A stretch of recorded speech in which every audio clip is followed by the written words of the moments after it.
Good morning students. प्यारे बच्चों, हिंदी की कक्षा में आप सभी का स्वागत है। हम लोग गद्य खंड का दूसरा प्रमुख पाठ आचार्य महावीर प्रसाद द्विवेदी द्वारा लिखित महाकाव्य का प्रभात वर्णन पढ़ रहे हैं। इसमें प्रभात कालीन का वर्णन करते हुए कैसे हमने देखा कि रात्रि भी जो है धीरे धीरे बीत रही है, वह और प्रातःकालीन संध्या भी समाप्त हो चुकी है, अर्थात सवेरा होने वाला है। उसी कड़ी में आगे बढ़ते हुए हम लोग आगे पढ़ते हैं।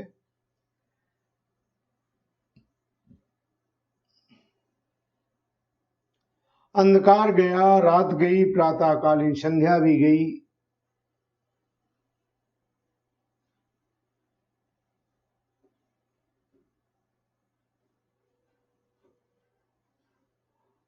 ऐसे संध्या ने जब देखा रात लोग से जा रहे थे, पक्षियों को वन मैं भी आती हूँ, उसी के पीछे दौड़ गई। अंधकार गया, रात गई, प्रातःकालीन संध्या भी गई, अर्थात अंधेरा बीत गया, अंधकार समाप्त हो गया, रात भी जो है बीत गई, रात भी चली गई। और प्रातःकालीन संध्या जो दिन और रात के बीच का समय होता है, संध्या माने संधि काल, तो प्रातःकालीन संध्या भी चली गई। विपक्षी दल के एकदम पैर ही उखड़ गए, अर्थात एकदम जो है शत्रुदल पराजित हो गया, तिरोहित हो गया, तिरोभाव हो गया उसका। सब तरफ से रास्ता साफ देख वासर विधाता भगवान भास्कर ने निकल आने की तैयारी की, और चारों तरफ से मैदान साफ देख करके, अर्थात दिन के देवता भगवान भास्कर सूरज निकलने की तैयारी की, अर्थात वह निकलने के लिए तत्पर हो गए। कुलिस पाणी इंद्र की पूर्व दिशा में नए सोने के समान उनकी पीली पीली किरणों का समूह छा गया। कुलिस पाणी, कुलिस माने होता है वज्र, पाणी में है जिसके, अर्थात हस्त में, अर्थात वज्र है हाथ में जिसके, ऐसे इंद्र की पूर्व दिशा में नए सोने के समान चमकते हुए, नए सुनहरे सोने के समान सुनहरे रंग का उनकी पीली पीली किरणों का समूह छा गया। पीली पीली किरणों का समूह जो पूर्व दिशा में छा गया। उनके इस प्रकार के आविर्भाव से एक अजीब ही दृश्य दिखाई दिया। लेखक यहां कल्पना कर रहा है कि उनके इस प्रकार से आविर्भाव होने से, अर्थात उत्पन्न होने से, एक अलौकिक आश्चर्यजनक दृश्य उपस्थित हो गया,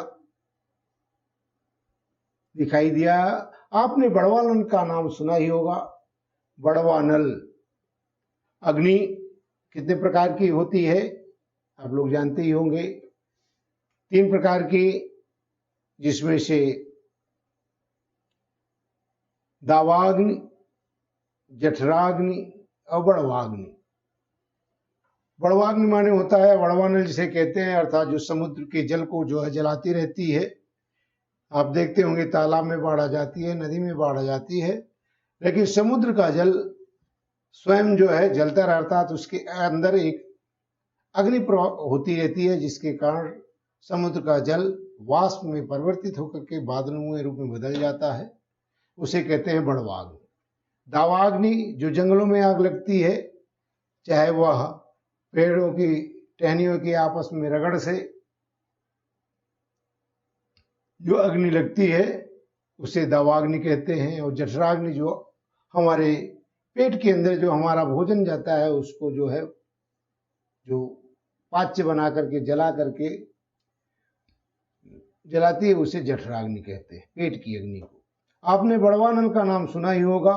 वह एक प्रकार की आग है, समुद्र के जल को जलाया करती है, अर्थात बड़वाग्नि जो समुद्र के जल को जलाती है। सूरज के उस लाल पीले किरण समूह को देखकर ऐसा मालूम होने लगा जैसे वही बड़वाग्नि समुद्र की जलराशि को जलाकर, वही समुद्र की अग्नि समुद्र के जलराशि को जला करके त्रिभुवन को भस्म कर डालने के इरादे से, पूरे संसार को जलाने के इरादे से, लगता है समुद्र के ऊपर उठाई हो। समुद्र की तरफ देखिए तो समुद्र की तरफ से सूरज निकल रहा है, तो इस तरह से समुद्र का दृश्य ऐसा प्रतीत हो रहा है कि जैसे बड़वाग्नि समुद्र की अग्नि जो है अब संसार को, जैसे उसने समुद्र के जल को तो जलाया ही जलाया, उसको जलाने के बाद अब संसार को जलाने के लिए वह समुद्र से ऊपर निकल आई, ऊपर उठाई हो। धीरे धीरे दिननाथ का बिंब क्षितिज के ऊपर आ गया, धीरे धीरे सूरज का बिंब अर्थात सूरज धीरे धीरे क्षितिज के ऊपर आ गया। क्षितिज माने आप जानते हैं जहां पृथ्वी और आकाश मिलते नजर आते हैं, तो धीरे धीरे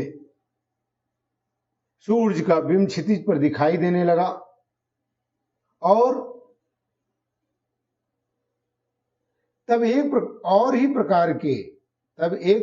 प्रकार के दृश्य के दर्शन हुए। तो लेखक और कल्पना करता है कि उसे एक अन्य प्रकार का दृश्य द्विवेदी जी को मर्मर्षि कल्पना करते हुए कहते हैं कि सूरज का बिंब नीले आकाश में ऐसा प्रतीत हो रहा है जैसे मालूम होता है जैसे सूरज का वह बिंब बहुत बड़ा घड़ा है, जैसे सूरज का वह बिंब एक बहुत बड़े घड़े के समान हो। घड़ा आप लोगों ने देखा होगा, मिट्टी का घड़ा, कलश जिसे कहते हैं, जो लालिमा से युक्त होता है पककर निकलने के बाद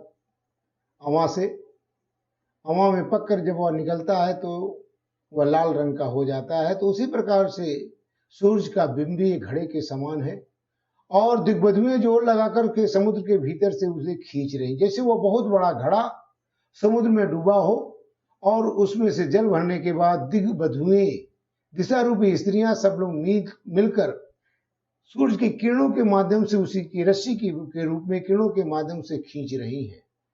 देखिए आगे व्याख्या करते हुए कह रहे हैं, सूरज की किरणों को ही आप लंबी लंबी मोटी रस्सियां समझिए, जो सूरज की किरणें हैं वो रस्सियां समझिए जो घड़े के चारों तरफ बधी हुई हैं और उसको लेकर किसी के सहारे उन्हीं से उन्होंने बिंब को बांस दिया हो और खींचते वक्त खींच रही हूं। और पक्षियों के कलरों के बहाने, पक्षियों के शोर के बहाने वे यह कह करके शोर मचा रही हैं कि खींच ही लिया है, कुछ ही बाकी, अर्थात अपने बहुत पूरा ही बाहर आ गया है। जिस प्रकार से लोग मेहनत करते समय, कार्य करते समय जब जोरों का कार्य करते हैं तो जोर लगा करके आपस में कहते हैं कि हम लोगों ने यह काम खींच ही लिया है, कुछ ही बाकी है, ऊपर आना ही चाहता है, जरा और जोर लगाना, सब मिलकर जोर लगाओ और हम लोग खींच लेंगे। दिनंगनाओं के द्वारा खांच कर किसी तरह सागर के सलिल राज से बाहर निकाले जाने पर सूरज बिंब चमकता हुआ लाल लाल दिखाई दिया। जब दिशा रूपी स्त्रियों ने उसे खींच खांच करके सागर की जल राशि के ऊपर बाहर ले आया तो अब सूरज का बिंब चमचमाता हुआ लाल लाल दिखाई देने लगा। अच्छा तो बताइए सही इस तरह का क्यों है? लेखक प्रश्न कर रहा है, तो बताइए इस रंग का वह क्यों है, क्यों उसका रंग जो है इस तरह का लग रहा है, लाल लाल दिखाई दे रहा। उसका उत्तर देते हुए लेखक कहता है, हमारी समझ तो यह आता है कि सारी रात पयोनित के पानी के भीतर जब तक पड़ा था,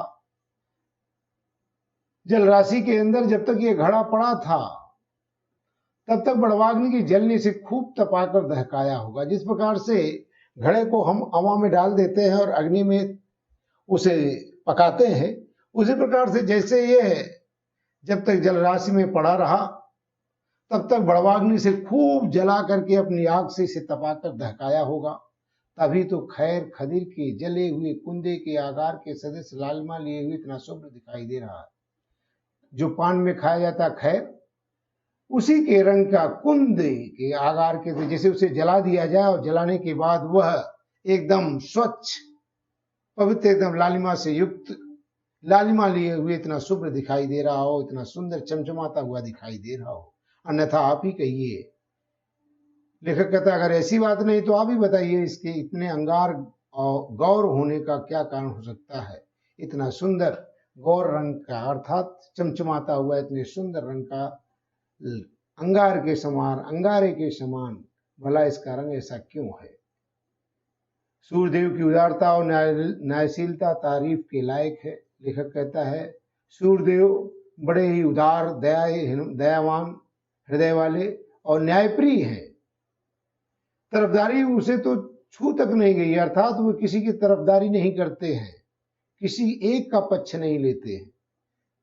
पक्षपात की तो गंध तक उसमें नहीं है, अर्थात वो पक्षपात की जरा भी लेस मात्र भी उनके अंदर पक्षपात नहीं है, किसी एक का पक्ष नहीं लेते हैं, सबके साथ बराबर का जो है समानता का व्यवहार करते हैं। देखिए ना, लेखक कह रहे देखिए ना, उदय तो उसका उदयाचल पर हुआ, अर्थात उदयाचल पर पूर्व दिशा में स्थित उदयाचल नामक पर्वत पर उनका उदय हुआ, पर क्षण ही भर में उन्होंने अपने नए किरण कलाप को उसी पर्वत के शिखर पर नहीं प्रत्युत बल्कि सभी पर्वत के शिखरों फैलाकर सबकी शोभा बढ़ा दी।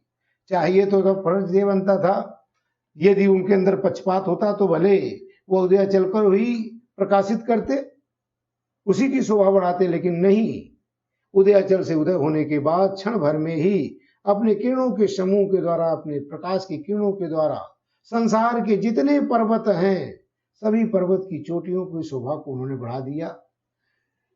इस उदारता के कारण इस समय ऐसा मालूम हो रहा है, उनकी इस दयालुता के कारण, उनकी इस उदार हृदय होने के कारण ऐसा लग रहा है जैसे सभी भूधरों ने शिखरों पर, मस्तकों पर दोपहरिया के लाल लाल फूलों के मुकुट धारण कर लिए हो।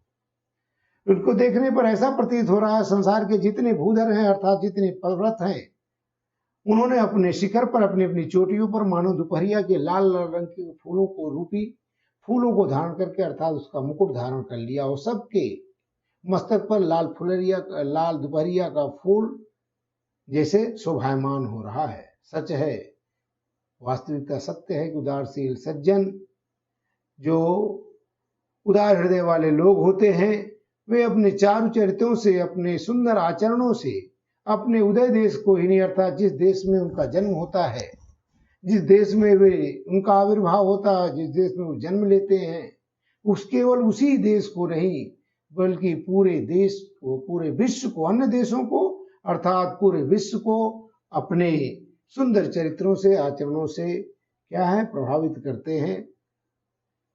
उन पर, सब पर, सभी अर्थात सभी देशों को, सब पूरे विश्व पर, पूरे विश्व को अपने सुंदर आचरण के द्वारा प्रभावित करते हैं और सबका कल्याण करते हैं।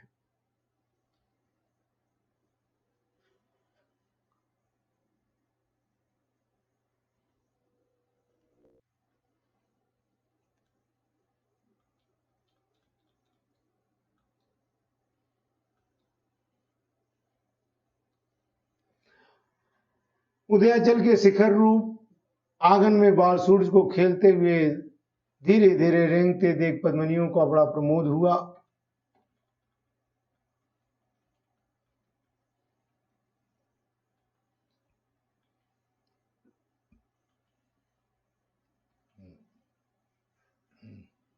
उदयाचल के शिखर रूप आंगन में बाल सूरज को देखते हुए, प्यारे बच्चों, आज ये पाठ समाप्त नहीं हो पाएगा, इसलिए आगे का भाग हम लोग कल पढ़ेंगे और कल ये पाठ समाप्त हो सकेगा। Thank you, all the best.